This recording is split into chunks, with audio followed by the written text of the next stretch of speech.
Little it's been a while since I've done this one because I'm trying to get back into the swing of things, like when it comes to school and whatnot, and getting up really early and getting off of that summertime where you go to bed late and you get up later and whatnot. So, needless to say, it is time to wake up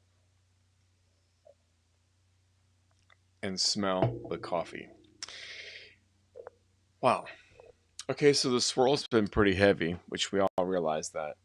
And I wanted to read something to you guys from the message version of John chapter 3, not the message from the mirror, sorry, because I've been spinning on this one for a while.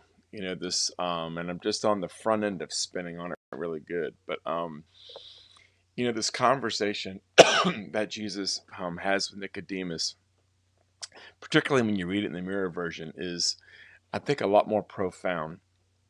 And part of what has gotten um, kind of removed in the Christendom at large has been kind of religion has kind of taken the place of, or this idea of separateness has become part of the reality of the culture and religion. And so, if we don't understand that our Genesis is actually from God, then we're always going to see ourselves as merely human.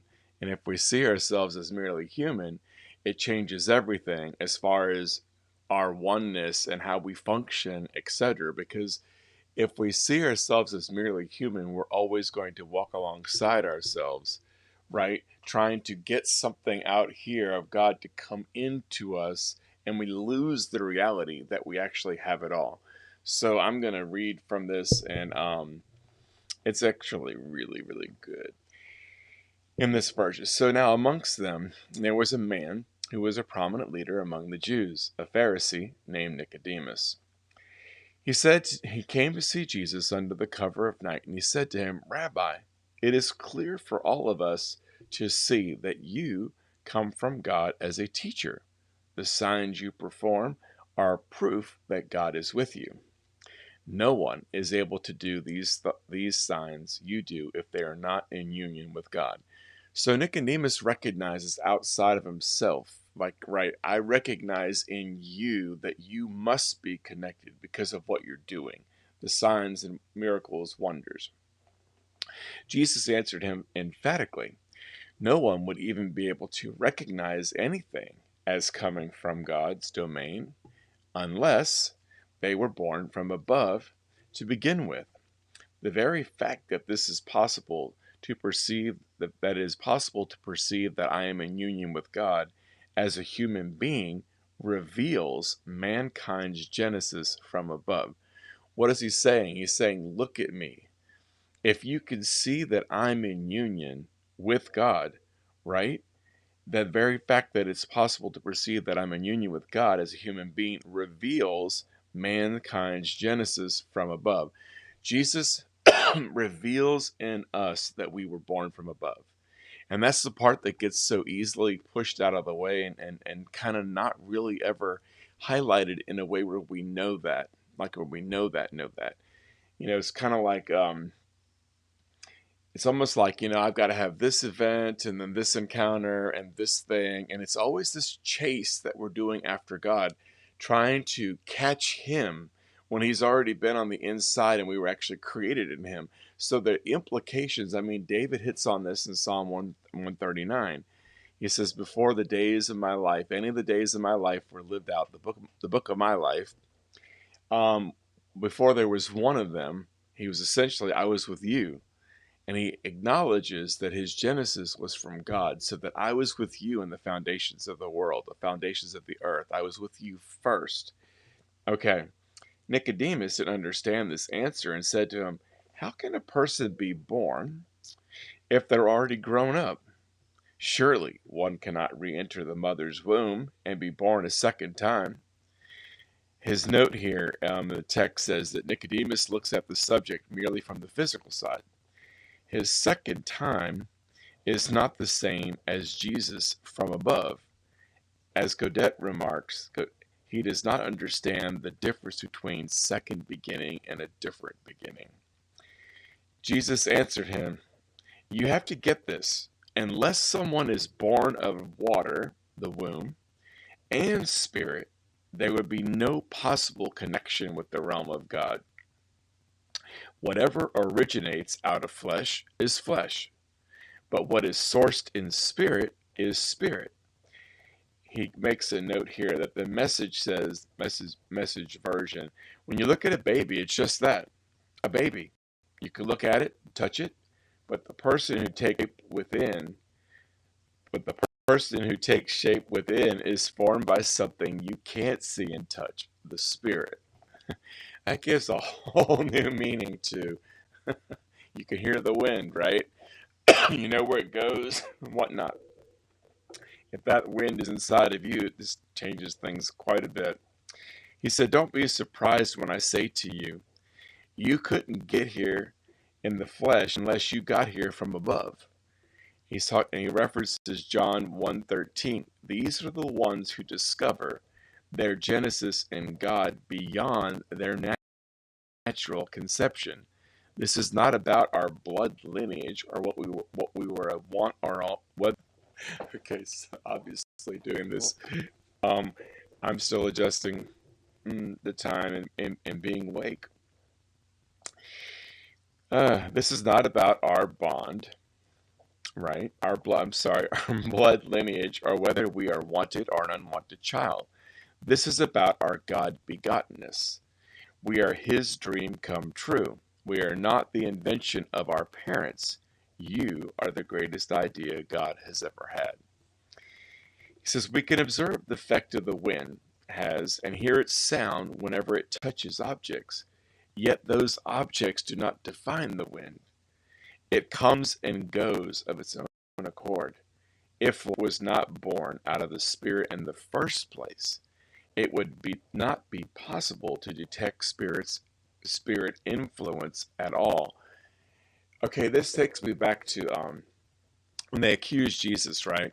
You cast out demons by Beelzebub, right? And Jesus is like, well, there's a problem with that thinking. Satan can't really cast out Satan. And if I cast out demons by the power of Beelzebub, then who do your fathers do it through? And so he essentially was, like he says, but if I do it by the finger of God, then you got to know one thing: the kingdom of God has come. He makes a sharp distinction between the Pharisees, who are accusing him of operating in devil power, and says, dude, you're wrong. If I'm operating from the Son of God, then that means the kingdom of God has come upon you. It's like, look out, right? But I love this when he says this. He says,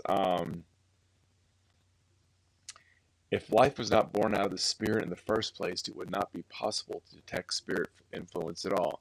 You recognize people by the Spirit because you were born from the Spirit. It's actually one of the coolest thoughts. Like, how would you recognize? Think about this in practical life. A lot of times when I'm out around, just talking to people, and you see somebody functioning in a way, how many times have you thought in your heart, that guy's got to be a believer, right? You recognize something. It's not just their behavior, but you recognize there's something inside of them. It's like a little bit different. And you're like, whoa, I resonate with that, because Spirit recognizes Spirit. Spirit attests to Spirit. Spirit can confirm Spirit. He says, Nicodemus says, how is this possible? What kind of birth can this be? You're a teacher of Israel, and yet you don't know these things. Nicodemus, hear me. Our conversations stem from what we, mankind, have always borne witness to. We endorse what we have observed. How is it that your religious perspectives keep you so blind to this? He spells it out. Your religion is keeping you blind from the very fact that the Spirit of God is standing right in front of you, and it's the one that is in you by design, right? Like, this is who you are made to be. If you are born again, if you go through that process of being born again, you're there. So this is the part you got to get a hold of. So he's making this distinction. Your religion has only been able to bring you thus far. You don't even recognize me because of your religion. And so when you're going to understand your begottenness in God, when you actually get a clue about who I really am, then I reveal who you are. I love that. Oh, good morning, Sharon. I just saw that. He says, if I speak incarnate language to you and you're not persuaded about our common origin, how will you be persuaded about heavenly things? No one can fully engage in heaven's perspective unless one's heavenly origin is realized. I mean, it gets pretty clear.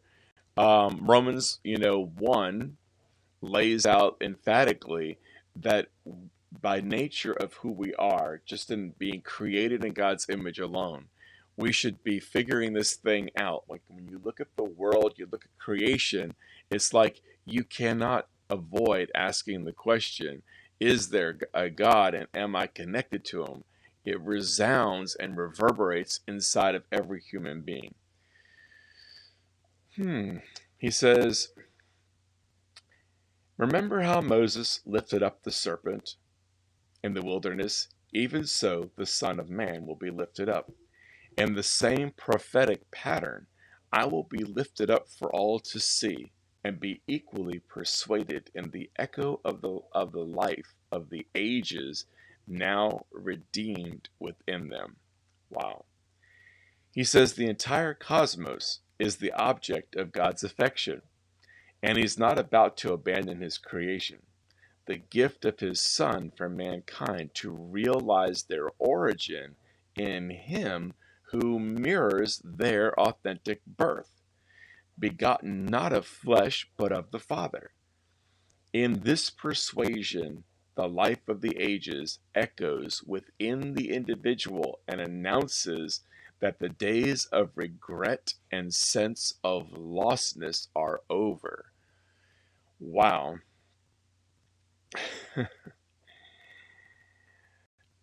I don't even know where to go with that one. That's just like so much in there. You know, he's basically saying when you look at Jesus, and I'm not even scratching the surface on this. When you see that my authentic birth, begotten not of flesh but the Father, and this persuasion, the life of ages, echoes within the individual and announces the days of regret and sense of losses are over. If you want to find yourself, which is all creation, we're all trying to find ourselves, right? We're a very me-oriented, generation, we have been. But it's like if you want to find who you are, you find it in the genesis of who you are in Jesus. Like this is where you go. You go back to the one that made you. This is why it's not hard for me not to judge, things that people do because all behavior has a motivation. And if that motivation isn't connected to a truth reality about who they are, then their behavior is going to reflect that, right? They're living out of who they believe that they are. If you don't know who you are, then you don't act like it. You don't become it. You don't any of those things. So and at the same time, everybody has this same longing on the inside of them because it's part of our design. He says, um, the entire, I said that. Okay. God has no intention, verse 17, to condemn anyone. He sent his Son not to be the judge, but the Savior of the world. He said, faith and not flesh defines you. In the persuasion of your authentic sonship, there is no separation or rejection. Religion thrives on separation and rejection. Why? Because it puts us on the hamster wheel of always trying to get it right. Again, not recognizing what's already inside of us. It's always become something we have to attain. And so the enemy gets a lot of mileage out of that one because that means all my self efforts that are fueled. We've had so many years where we've taken what religion was and we've tried to call it God because we were doing it. And it's made the emphasis of everything in Christendom all about doing and not about being and not about knowing who you are and operating from who you are. Most of the reason Jesus has been trying to get us free in our soul is because It's the only thing that it's the barrier to understanding where we come from. The wounds in the soul are the things that the enemy partners with, right? So if I'm loaded down in the soil of my heart with rejection, separation, pain, all those things, right? Abandonment, that becomes the grid through which I see things. The enemy has a great investment in keeping me trapped in that place. Because in that place, I'm not connected to my union. I don't really know who I am. And if you could keep me out here in that place, I will never become who God created me to be. That's why everything has to do with who you are. It's not it's who you are that he's redeeming. It's who you are that he's lifting all the things off of us and pulling things out of us so that we can actually align ourselves with our true identity and know who we are. And so many of the fiery trials we've been through, part of that process is the revealing of who we are. It's the parts that make us dig deep and find. It's the part of the process when we've talked about this before, but when you go through such disorienting things on the planet and everything that that's familiar becomes suddenly untethered to it, you are finally in this place where you can look to your creator and do something and be something new, because everything you've known has crumbled. He doesn't bring the storm of the enemy, but he certainly inhabits the storm that comes against us, and he resurrects the true self. It's like he's taking this false self as this person that emerges out of the trauma, right? And so the false self is looking for affirmation in the creature rather than the creator. If he could keep us bent into each other, then he wins. So, but if we stand rather upright and look to the one that made us, and we're not looking bent into the creature, and by that I simply mean I'm still bent into you defining who I am. I'm looking to something created to tell me who I am. I'm looking to something created, even in my past, to say something about who I am today. And as long as we're in that spot, the enemy wins. So why would he want to break us out of our shame and guilt and all the things that cause us to make us want to think that we're separate from God? The enemy's biggest war is against the knowledge and the knowing of your oneness with Jesus, that you are in union with him. When that part gets conceived in the heart, it makes you and me pretty much invincible, in the sense that if I know who I am and that I am one with Jesus, what can really happen? What can happen to me? I don't lose. Even if I were to leave the planet tomorrow, I still don't lose. I'm still with the one that created me the whole time. So I don't lose. There's never a place for me to lose. And I think the reason, let me just get this last verse, then I'm going to wrap this up. He said, I'm going to go down to 19. And this is the crisis. The light is here right now. Yet people are so addicted to their own darkness that they prefer a life of labors, annoyances, and hardships. What he's saying is, we prefer living under the curse. If I've been redeemed from the curse, then that means there's a whole lot more of life that I'm not been living, and there's a whole lot that has already happened and been paid for. We never fully get the ransom that was made as long as we're living from that place. And he's saying that people are addicted to their own darkness. That is the problem. So here's the thing.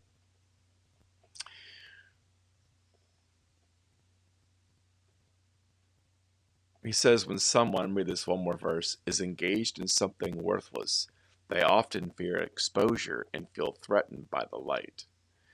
If you want to know why people react to you the way they do sometimes, it's because of who you carry. And it's not always about you. It's about darkness and light being confronted. I think one of the things that I've realized, I'm going to kind of wrap it with this, and I know I'm going to come back to this because, like I said, I've just begun to scratch the surface on this, is that one of the things that we've learned how to do in the many fires that we've been in, right? Most of us have had the perfect storm multiple times come. We've made it through that. We've had to dig deep. We found out who we were. That was the biggest part of the mission right there. When there's nothing for you to attach yourself to define who you are, when your job is gone, when your world's turned upside down, when COVID has destroyed the landscape, yada, yada, yada, when all of those things have happened and you find yourself discombobulated, disoriented, and untethered, and radically in unfamiliar territory, it is the place that God can come in and actually do something that is revolutionary on the inside of you, which is to awaken you to who you really are. In those places of desperation, we have grappled with who we are. And when you go through the many fires and you've been, you know, been lovesick in terms of Jesus, you realize a couple things.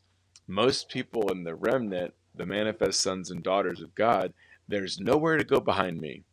There's nothing back there. That was a religious edifice that we built, and it's being torn down. The systems of this world are crumbling like crazy. Just look at the teacher shortages, one of the major systems. And so there's nothing there for me to go to. There's the only thing that I have is what is in front of me. And there's something that happens in the perseverance that is like crazy, crazy, crazy forming in terms of Christ being formed in us. It's in the perseverance that we actually find out who we are. When you have to keep fighting because that's what we do. And so for many of us, one perspective piece for me is we were made for the fight. What Jesus has resurrected in the remnant is the fight. We're not the same people we were before. Those that have survived the wilderness and the fire and the trials are not the same people. We're not the same one because nothing else but the kingdom of heaven matters to us. Everything has changed for us. And so we've come into this knowledge of our union through many, many trials, which is the burning off of all the dross. It's all the dross, the heavy weights of religion, and all of those kinds of things, and all the things that our soul took in through the places where we experienced damage, that became the thing that created this illusion of separation, because the enemy wants to create that illusion. He wants to partner with your shame and your sense of being defective, which is what comes out of a litany of failures in the past, whether they were your failures or someone else's, or things that were done to you. I like to say it's the sins that we commit and the ones that are committed against us that become some of the most powerful identity shapers that exist. And he came so that he could restore us to our original intent, that we were actually, our genesis was in him. When I get a hold of that one, it changes everything, because I'm not looking for something outside of me to change or to shift. I realize that the shift is already inside of me. It's like when you realize that you are the kingdom, that you are in one with him, you don't question every single thing that you do. And I think this is a place of liberty that he wants to really move us toward. We were designed to live, move, and have our being in him. And yet we spend so much of our time trying to find out, is it you? Is it you? Is it you? Because we've been conditioned not to trust the thing that's on the inside of us. We've been conditioned to be affirmed from out here. I want another prophetic word. When the prophet lives inside of you, I want another confirmation. This is what Paul talks about. When he talks about prophecy going away because the perfect comes forward, this is the reason why. The thing that comes forward is the knowledge of my genesis and union with Jesus. If we all were in that place and functioning, we would never need a prophet to say anything to us. Because when I realize that the prophet of all prophets already is inside of me and I'm one with him, and I actually am liberated to live my life as one who has him on the inside at every part of me that I'm in union with. If I'm in union with him, then I have absolutely everything already inside of me. That's the place that he is moving us in this era to live from. We live from that place of union. So that's part of the reason why everything else doesn't work. It's part of the reason that what he gets out of the dismantling of the world is he's not the globalist.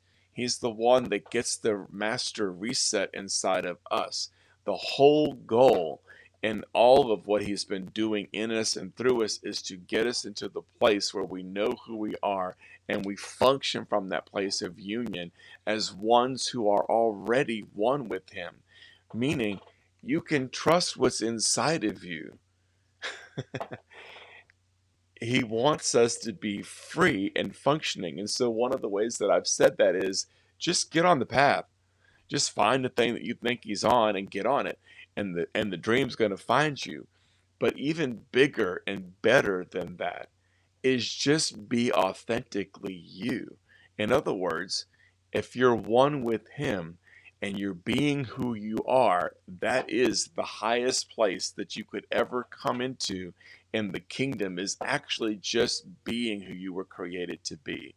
It's that knowing of who we are that will change everything in the landscape, because it changes who if I know who I am, everything that I walk into as one with Jesus. The reality of that and what has to change because I showed up is immense. It's huge. And I know I'll be talking about this more, so I'm gonna let it go there. But I'm getting into I highly recommend getting into the mirror translation of the Bible. It will help you see your begottenness in him and your origin in him in a way that you've never understood it. And it's such a thing that we've got to get. So blessings, and I look forward to the dialogue, and share it if it's helpful.